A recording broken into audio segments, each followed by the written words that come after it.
Bonjour et bienvenue.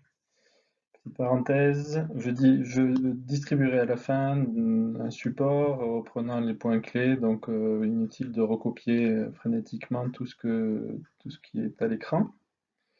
Et par ailleurs, je partagerai les slides. Fin de la parenthèse.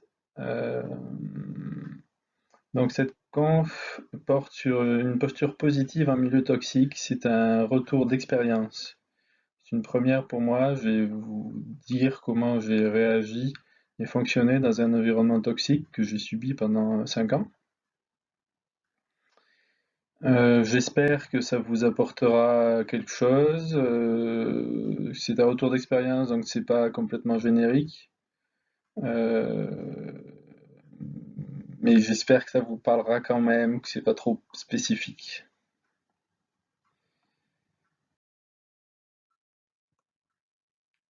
Qu'est-ce que j'entends par toxique? Pour moi, quelque chose de toxique, c'est quelque chose qui augmente la douleur au travail, qui me fait souffrir, qui me cause du stress, qui me prend la tête. C'est quelque chose qui a des conséquences sur mon comportement qui sont que je suis moins congruent, c'est-à-dire que mes paroles correspondent moins à mon intériorité, à ce que je ressens. Mon estime de moi-même diminue, je me déprécie, je n'ai plus d'énergie et ma créativité pour améliorer se tarit. Quand j'ai commencé dans cet environnement, j'avais une idée par semaine. Sur la fin, enfin la dernière idée date de début 2018. Plus d'énergie, plus de créativité pour améliorer l'environnement, pour améliorer les choses. Et donc un sentiment d'enfermement et un sentiment d'inutilité. Inversement, qu'est-ce qui est positif selon moi? Ce qui est positif, c'est quelque chose qui booste mon développement personnel, qui me permet de retrouver ou de conserver mon équilibre, la cohérence, la congruence, cohérence entre ce que je ressens à l'intérieur et mes actes et mes paroles. Et c'est quelque chose qui me donne la pêche. J'ai la pêche le matin, j'ai la pêche le matin quand j'arrive au travail, j'ai envie d'aller au travail, et le soir je rentre, je suis fatigué, mais j'ai bien travaillé, j'ai la pêche. Quelque chose de positif, c'est une posture qui me protège de la douleur, qui m'évite de souffrir, et quelque chose qui me protège du poison. Un environnement toxique, ça émet des toxines, et ces toxines perturbent mon fonctionnement. Donc je dois me protéger du poison. Que de vous dire tout ce qui n'allait pas dans l'environnement que j'ai subi, et qui serait passablement négatif. Je vais le prendre à l'envers. Je vais vous dire ce que j'aurais, ce dont j'ai besoin, car il s'agit de besoin dans un environnement ne pas être intoxiqué par cet environnement. Besoin d'un environnement qui favorise l'apprentissage. Je veux apprendre, je veux me développer. C'est un environnement qui est à l'écoute, auquel je peux faire des propositions d'amélioration, dans lequel je peux m'impliquer. Je ne suis pas passif, je suis actif, je joue sur l'environnement. C'est un environnement où chacun a une attitude qui est positive, qui est constructive, par opposition à un panier de crabes où tout le monde est déprimé. Mon engagement est reconnu et favorisé. Les décisions qui sont prises sont rationnelles et une fois qu'elles sont prises, elles sont appliquées. On n'est pas dans l'atermoiement perpétuel. Il y a une certaine franchise dans les échanges, même si on ne dit pas tout brutalement, hein. La vérité au travail n'est pas la vérité tout court, mais il y a une franchise dans les échanges qui sont plutôt sains. Euh, Cet environnement fait l'objet d'une cohérence, c'est-à-dire que le modèle de l'environnement est partagé par tous ses participants. Et enfin, c'est un environnement qui donne du sens, où il y a un projet commun, une dynamique d'ensemble, et non une juxtaposition d'individualités un peu perdues, qui font ce qu'ils peuvent, mais qui n'ont pas de sens et pas de projet. Et j'ai connu des environnements sans toxines. Et je sais que ça existe. Cette histoire de de ce retour d'expérience, c'est l'histoire d'une déception ou d'une désillusion. Quand je suis arrivé dans cet environnement, tout était orange, positif. euh, J'allais me développer, on allait écouter mes idées, ça allait être sympa, motivant, etc. Et au fur et à mesure que le temps a passé, mais ça prend du temps, j'ai découvert en fait que la structure même de cet environnement était profondément toxique, et ce que je n'avais pas vu. Et le temps de prendre connaissance de cette toxicité, j'ai été intoxiqué et il a fallu que je sorte. Bon.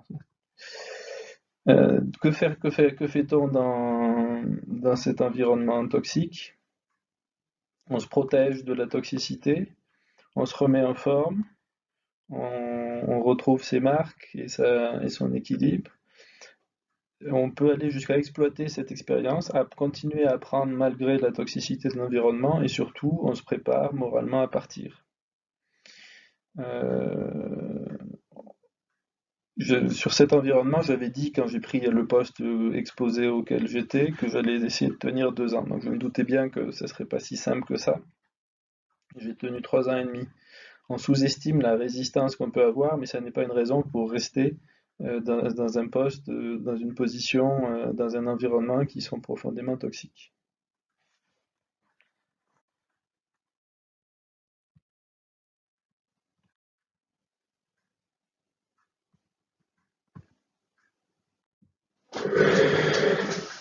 Donc je vous propose un, un exposé en 5 parties. Affronter une relation toxique, voir au travers de la brume toxique, construire des relations positives, être bien malgré un contexte toxique et faire émerger la suite.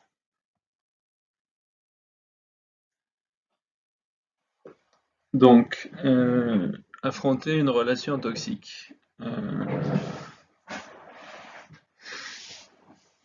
Une relation toxique, c'est une relation qui a des conséquences négatives sur moi et me diminue dans cette relation elle-même.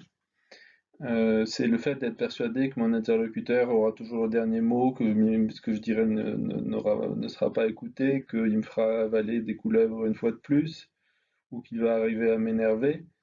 Euh, et Aborder cette relation de manière positive, c'est au contraire, paradoxalement, respecter mon interlocuteur, être vigilant, être souple, et je vais vous expliquer ce que j'entends par être souple, voire arriver à un niveau de souplesse et de léger recul qui me permettra de faire semblant de m'énerver, voire de considérer l'échange entier comme une espèce de pièce de théâtre avec ses règles. Un petit peu de PNL. Euh, un des fondements de la PNL, c'est l'approche de Korzybski, qui a été de distinguer la carte et le territoire. La carte d'un territoire n'est pas le territoire qu'elle représente. La carte d'une personne, ce que j'appellerais crotte, un reflet, la carte d'une personne n'est pas la personne. Il peut y avoir plusieurs cartes d'une personne. Une personne peut être appréhendée de plusieurs manières. Dans une relation, elle peut être positive, dans une relation avec une autre personne, elle peut être négative. Aucune des deux cartes de la personne n'est valable dans l'absolu pour cerner vraiment quelqu'un. Il convient de multiplier un peu les cartes et de prendre du recul par rapport à ces cartes. Et d'échanger avec d'autres pour voir comment ils perçoivent les cartes. Le but de cette étude de la PNL, c'est aussi de se dire qu'on peut changer la représentation qu'on a d'une personne. On peut s'abstenir d'appliquer cette carte sur la personne. Euh, Paradoxalement, mépriser quelqu'un n'est pas la meilleure façon de se préparer à l'affronter.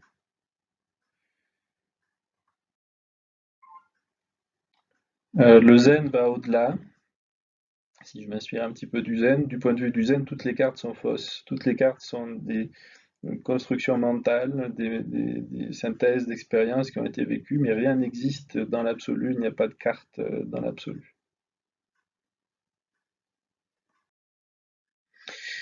Pourquoi je vous parle de ça? C'est pour aborder ce que j'appelle un reflet. Donc, le reflet de quelqu'un, en moi, c'est l'ensemble de ce que j'ai compilé sur la personne, toutes nos expériences communes, directes, ou les expériences que j'ai pu obtenir sur la personne indirectement.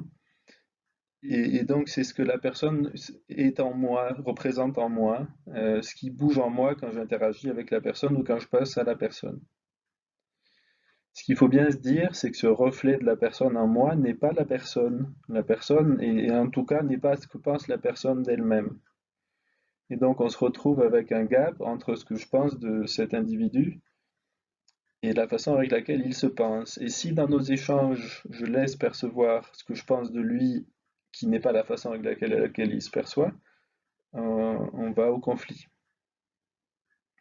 Par ailleurs, ces reflets, ces informations accumulées sont des pièges, car ils limitent notre liberté, notre souplesse. Tout ce que je crois va m'orienter dans mes actions, dans mes paroles quand je serai avec cette personne, et je ne serai pas au top de la souplesse et de la réactivité, puisque j'aurai des traits de comportement qu'il connaît d'ailleurs, puisque nous interagissons régulièrement. Et donc je ne pourrai pas le surprendre, et ça affaiblira ma position. Peut-être que John Gall a dit que l'acteur le plus souple d'un système est celui qui a le plus d'influence sur le système. Et ça, j'y crois. Donc cette souplesse, le fait de ne pas se limiter à une perception qu'on a de ce que la personne va dire ou va faire, mais être présent au moment où il le dit ou il le fait, c'est bien de ça dont je parle.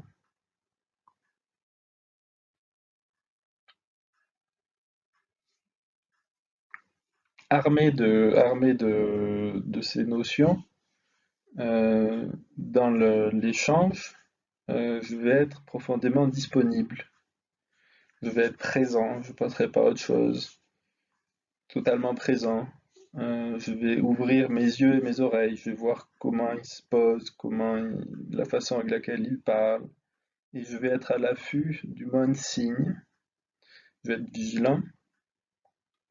Et le but de tout cela, c'est d'interagir au mieux et d'accompagner au plus près son mouvement, son intention pour le contrer ou pas. Et cet accompagnement, il doit être fait de tout mon savoir-être, tout mon non-verbal, mon verbal, etc.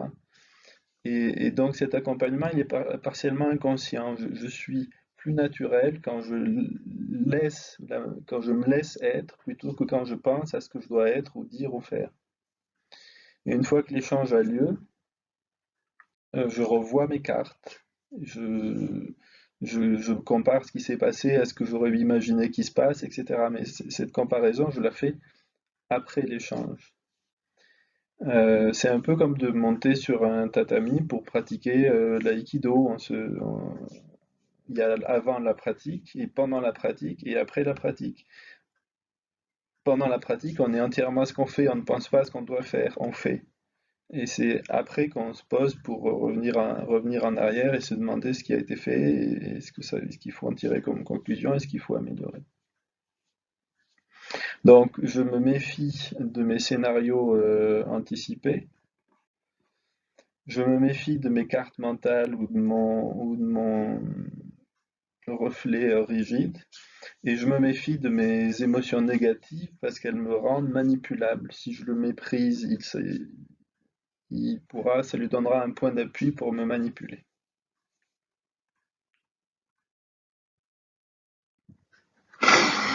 Deuxième partie, voir au travers de la brume toxique. Dans un environnement toxique, tout mon environnement mental peut être intoxiqué. Ma perception des choses, ma façon de capter l'information, mes filtres peuvent être faussés. Je m'attends toujours à voir la même chose, je projette etc. Euh, et donc j'ai une perception qui peut être caricaturale. Et par ailleurs, ça va accumuler des sollicitations de l'environnement qui seront négatives, qui vont me stresser. Notamment, c'est la notion de panier de crabes, tout le monde qui se dispute, tout le monde qui dit du mal de tout le monde, etc. Tout ça va fausser les reflets que j'ai des différentes personnes, puisque quand quelqu'un me dit du mal d'un tiers, ça fausse le reflet. Derrière, j'ai une vision du contexte de,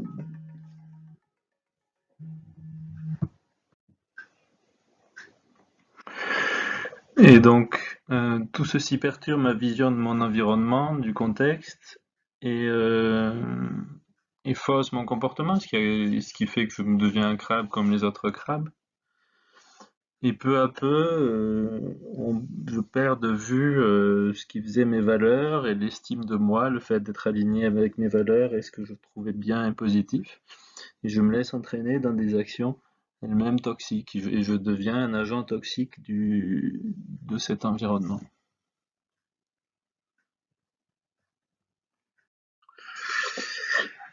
En fait, il y a il y a une double lecture. Euh, il y a la lecture en langage toxique, lecture des choses en langage toxique, et il y a une version que je qualifierais de positive, comment dire, un peu neutre, une version qui s'abstrait de l'environnement toxique. Par exemple, le fait de se dire qu'un tel ne m'apprécie plus. Euh, En fait, la vision objective, c'est que il n'apprécie personne en particulier, il est là pour travailler, sans affect, pour dérouler des processus métiers. Mais tout ça est tellement noyé dans une telle brume toxique qu'on le prend personnellement. Et je me dis, par exemple, on ne se parle plus, il ne me parle plus. Et en fait, ce qui se passe, c'est que ma phase de prise de poste était terminée et qu'il estimait que je devais me débrouiller tout seul sans lui prendre plus de temps, sans pour autant me faire passer ce message-là clairement.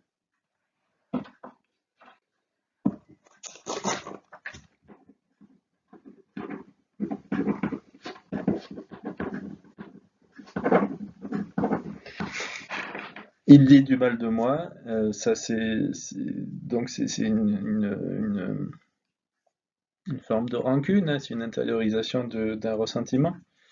Mais en fait, dans cet environnement, tout le monde dit du mal de tout le monde.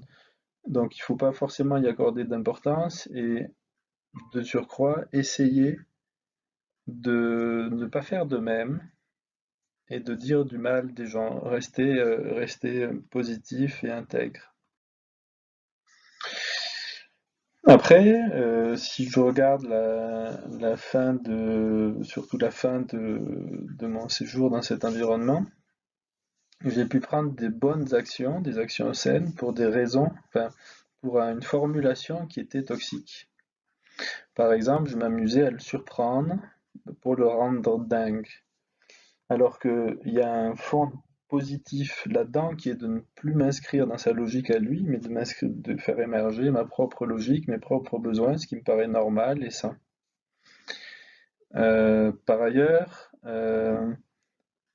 j'ai presque pensé à un moment que je devais démissionner pour me venger, pour lui faire du mal. Alors qu'en fait, c'était très simple de quitter cet environnement, de m'orienter vers une nouvelle étape. J'étais dans une espèce d'impasse. Il fallait pour ma santé que je sorte de cet environnement. Après, il y avait la notion de denial of service. À un moment, on m'a amputé de la moitié de ma bande passante sur les choses que je gérais. Du coup, je suis allé le voir en disant, ben, je vais gérer la moitié des choses. En me disant, intérieurement, en me disant, comme ça, il devra les gérer lui-même et ça lui fera trop de boulot, il n'y arrivera pas. Et en fait, c'est un raisonnement qui est malsain et négatif, inutilement. Si c'était une décision saine, on m'ampute de la moitié de ma bande passante, je renonce je restitue la moitié des responsabilités que j'avais avant. Et après, il y a cette notion de pirater le système, de jouer, de manipuler. Il y a quelque chose à faire par rapport au système. Il faut sortir du système. Il faut redevenir droit alors que l'univers est complètement courbe. Il faut arrêter de compenser les lacunes du système. Et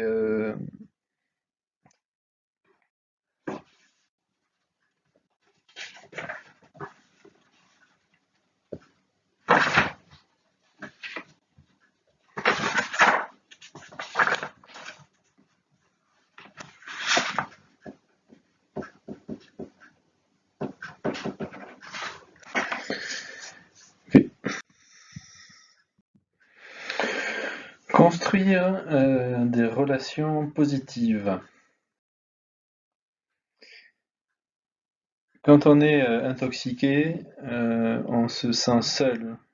On n'a pas la solution, on ne sait pas comment faire, on l'a jamais fait, on ne sait pas comment faire, on va pas s'en sortir, on manque d'énergie.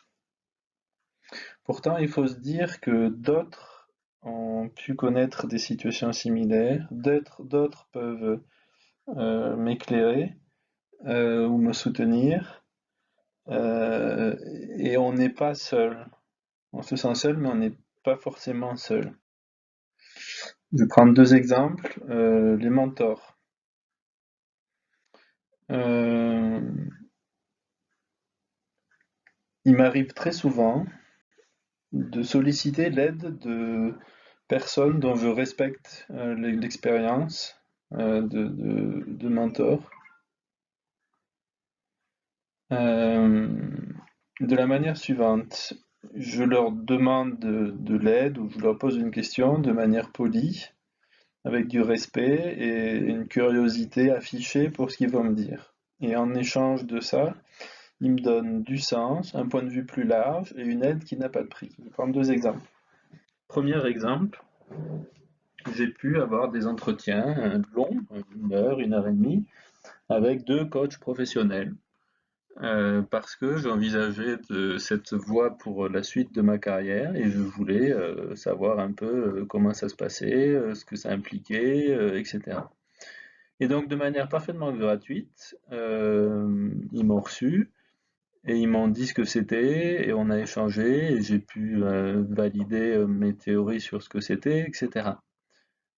Sans rien en retour, c'est par simple gentillesse de leur part.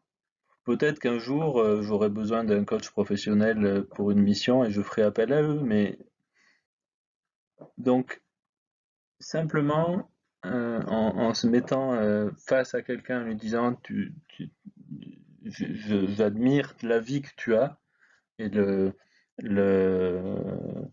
la connaissance que tu as, est-ce que tu veux pas me donner un avis? Euh, on peut obtenir une aide qui n'a vraiment pas de prix. Deuxième exemple, Twitter. Je suis un gros fan je vais prendre un exemple, hein. Je suis un gros fan d'une consultante en management qui s'appelle Esther Derby. Il m'est arrivé à 2 ou 3 reprises de, de la solliciter par Twitter en lui demandant son avis sur une assertion que je pouvais vouloir faire. Et elle me répond, je lui réponds, elle me répond, je lui réponds, elle me répond. Bon, bref, on a une petite conversation. J'ai une petite conversation avec quelqu'un dont j'ai lu plusieurs bouquins et que j'admire infiniment, et qui fait ça d'un titre parfaitement gratuit. Et donc je peux bénéficier de son avis, qui est souvent très, très pointu, très pertinent, et très éclairant, comme ça.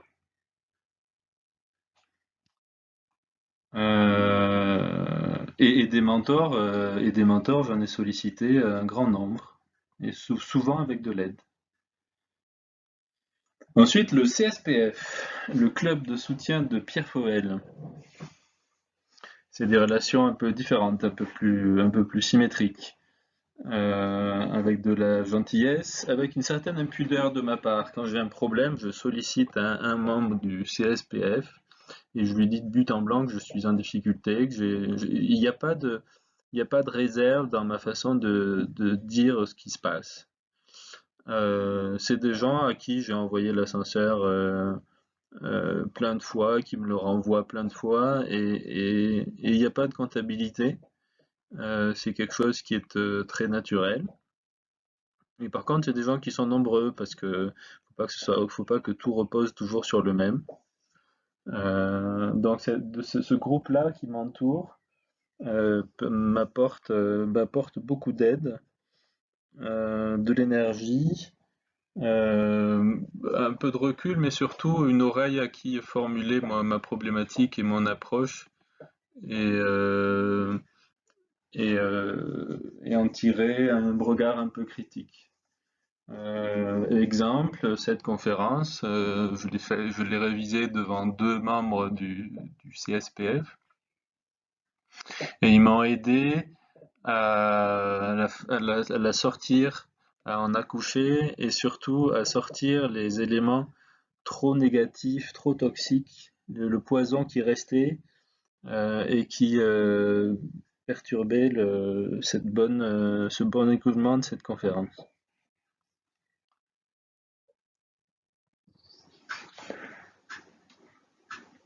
Être bien malgré un contexte toxique.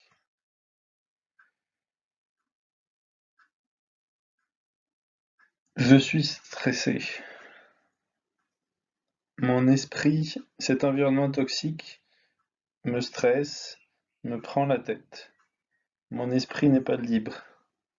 J'ai du mal à penser que je vais y arriver. Je n'arrive pas à me libérer de mes soucis et de la conviction que je ne vais pas y arriver.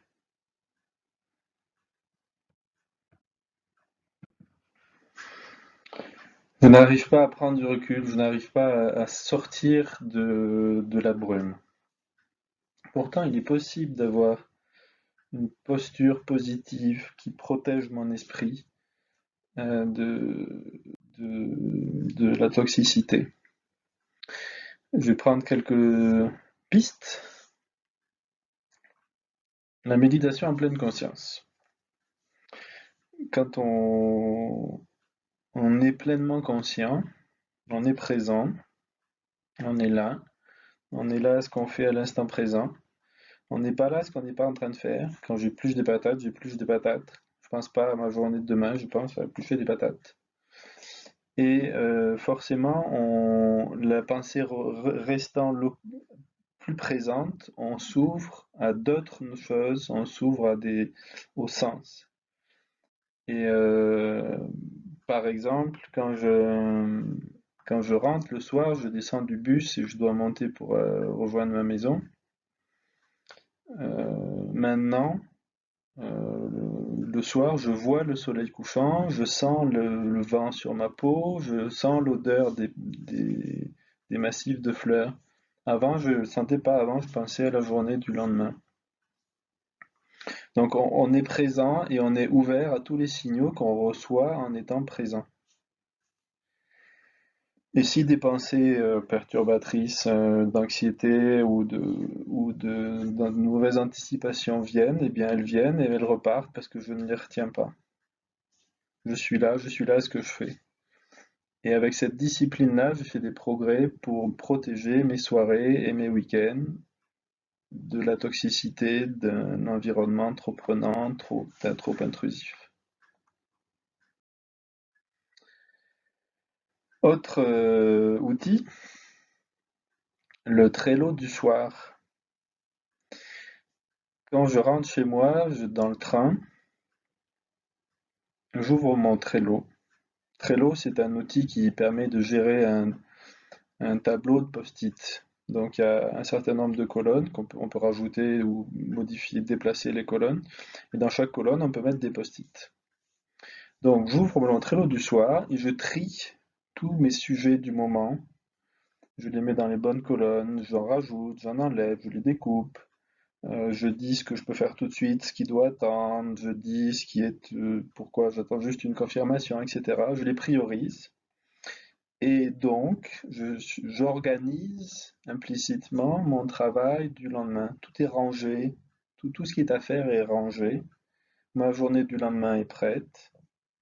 Je peux fermer mon Trello et en fermant mon Trello, je ferme la journée et je ne suis plus au travail et je suis libéré de cet environnement toxique.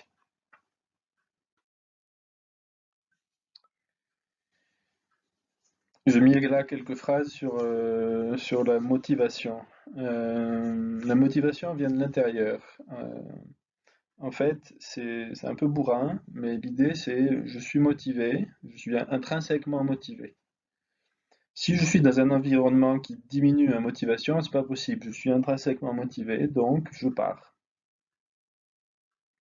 Je veux être pro, et pour moi, être pro, c'est être motivé. Donc si on m'empêche d'être pro, je pars. Parce que je sais qu'être pro, motivé, positif, c'est être actif sur mon environnement. Et sous-entendu, si je ne suis pas pro, si je ne suis pas positif et actif, je ne pourrai pas être actif sur mon environnement, et donc ça se passera mal. Donc je pars. Oui, c'est pas mal ça. Alors virer.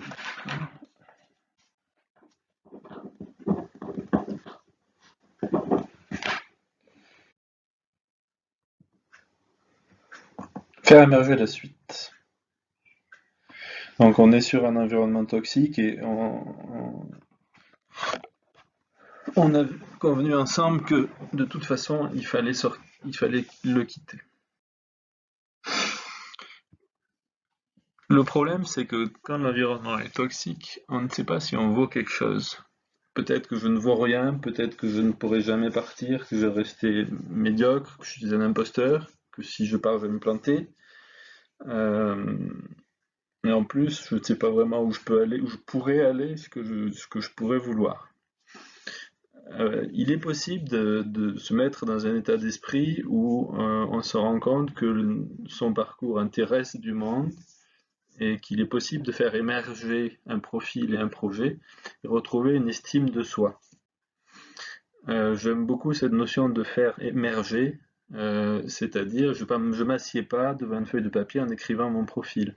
J'ai un certain nombre d'activités que je vais vous exposer qui permettent de progressivement le faire sortir, le faire amener, me faire accoucher de mon nouveau profil et de mon nouveau projet. Mais c'est une conception qui est longue. Bon, déjà, comment connaître sa valeur quand on est dans un système qui dysfonctionne et qui vous envoie des messages permanents comme quoi vous êtes mauvais. Le bonhomme dans le dessin est persuadé d'être 4 fois plus petit que la montagne qu'il a devant lui alors il est juste 2 fois plus petit. Comment croire qu'on va réussir ailleurs alors qu'on est persuadé d'échouer en permanence ici?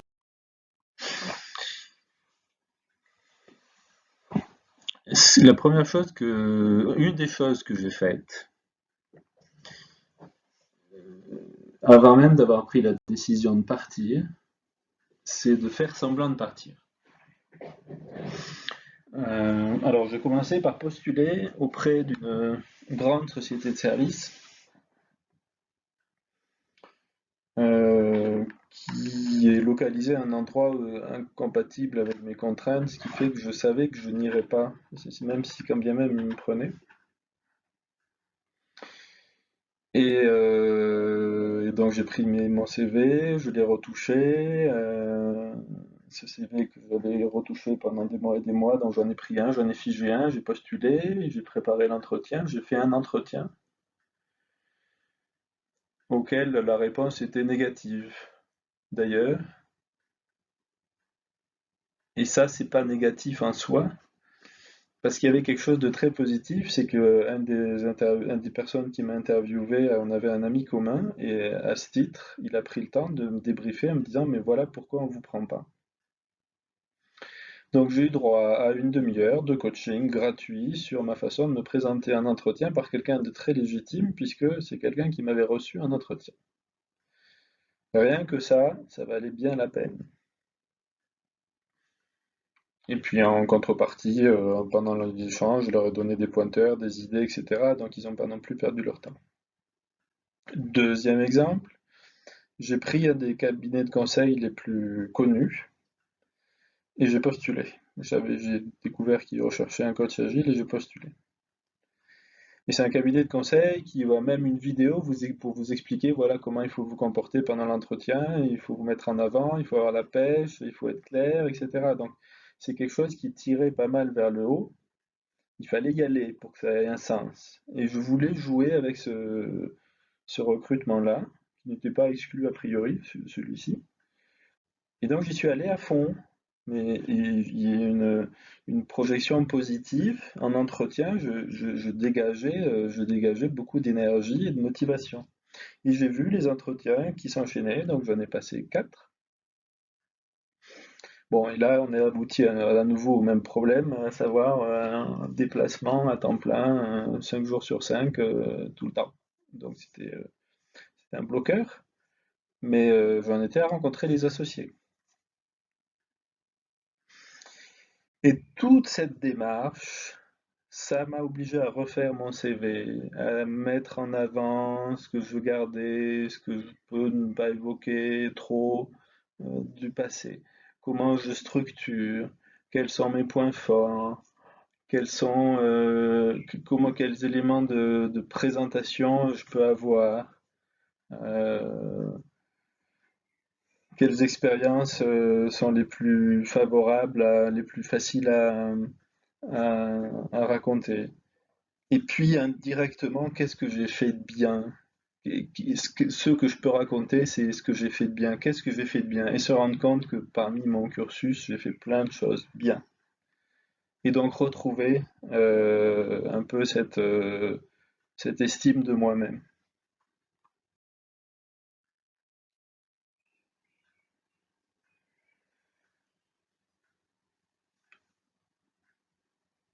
Indépendamment de ça, en 2017, un de mes mentors m'a fait découvrir les 7 habitudes de Stephen Covey.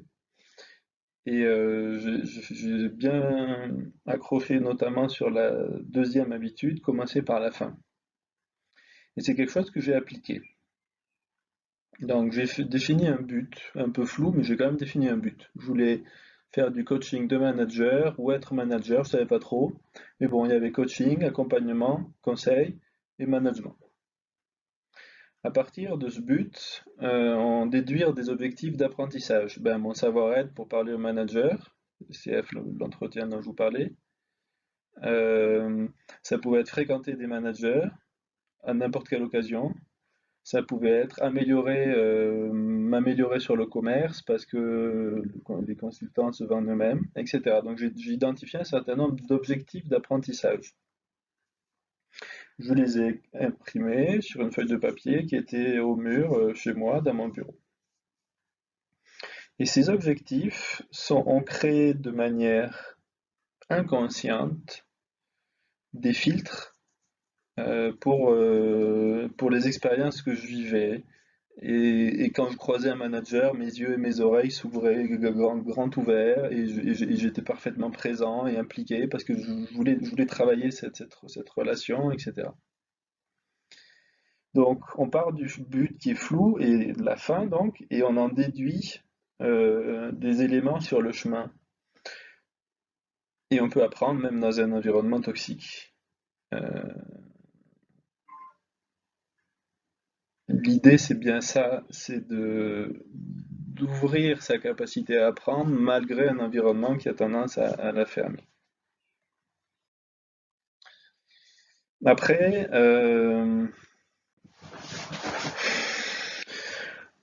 en parallèle, j'ai joué à une espèce de jeu sérieux. Je me suis convaincu,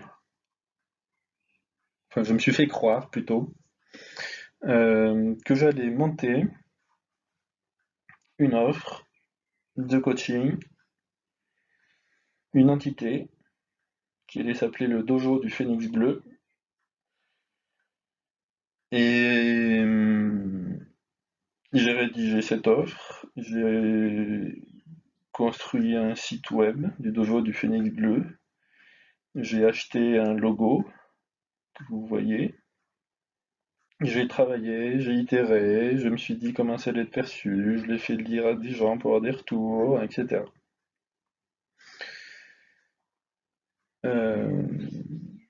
Même si je fais ça avec beaucoup d'implication, je vais pas me mettre en indépendant et vivre du dojo du Phoenix Bleu. Par contre, le fait de construire ça, construire ce que je voulais offrir au marché, m'a donné une autre façon de faire émerger mon projet, c'est ma vision de ce que le marché attend. Est-ce que mon projet, comment dire, construire quelque chose pour le marché, ça me permet de construire ce que je sais apporter de valeur au marché. Qu'est-ce que j'ai comme valeur à apporter au marché? Qu'est-ce que je sais exposer facilement? Qu'est-ce que je sais mettre en avant comme offre pour le marché? Et donc, ça me fait émerger euh, moi-même. Dernier point, comme je vous l'ai dit, j'ai réagi presque intuitivement quand j'ai su que le sujet de la conférence était la résilience, parce que j'ai résisté pendant des années à un environnement toxique. Mais ça me ressemble de donner une conf pour structurer une pensée, une approche, et cette fois-ci un retour d'expérience. Me projeter devant l'idée d'avoir un auditoire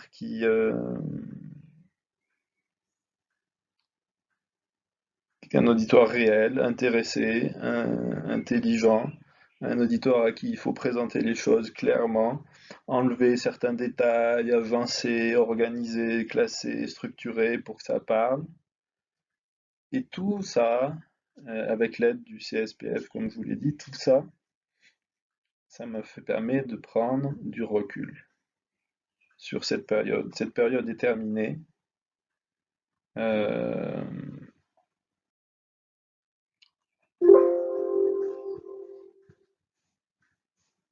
euh,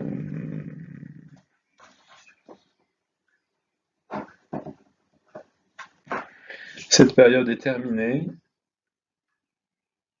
et je revois une entreprise dont le slogan est Positive Technologie et qui me semble être un environnement beaucoup plus propice à mon épanouissement. Donc, ce que je vous raconte est une histoire qui finit bien.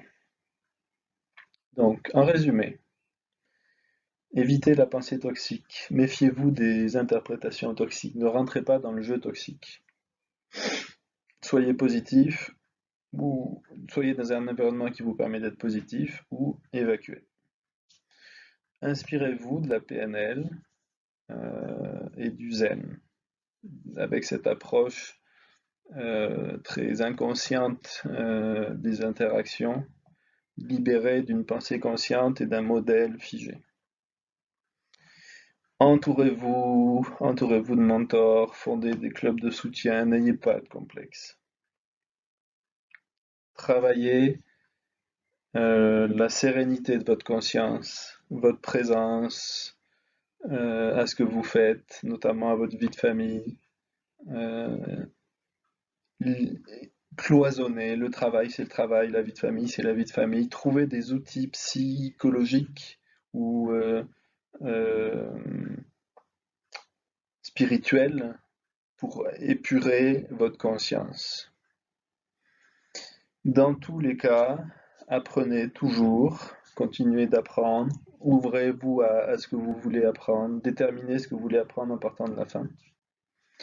Et enfin, même si vous n'êtes pas capable d'écrire noir sur blanc votre projet, faites-le émerger, passez des entretiens, essayez de monter une offre, creusez et faites sortir ce qui a de la valeur en vous parce qu'il y a quelque chose qui a de la valeur en vous, votre expérience a de la valeur.